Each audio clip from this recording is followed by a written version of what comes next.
যতই চিন্তা ভাবনা করি না কেন, এই বর্তমানে যে ত্রয়োদশ নির্বাচন নিয়ে আলোচনা হচ্ছে, এই আলোচনা শুধুমাত্র আলোচনার মধ্যেই থেকে যাবে। তার কারণ আপনারা জানেন, এখন বিভিন্ন দলের বিভিন্ন মত রয়েছে।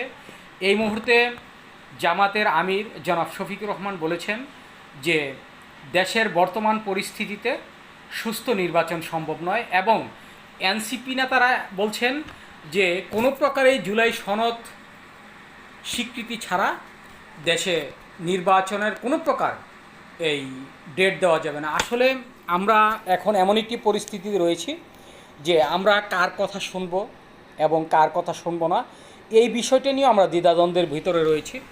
একদিকে এই দেশের রাজনীতিতে যেমন অস্থিতিশীল একটা পরিস্থিতি বিরাজ করছে, অন্যদিকে বিভিন্ন যে আমাদের দেশীয় বিদেশি যে একটা ষড়যন্ত্র হচ্ছে, এটা আমার মনে হয় এদেশের যারা সুশীল সমাজ খুব সহজেই বুঝতে পারছে।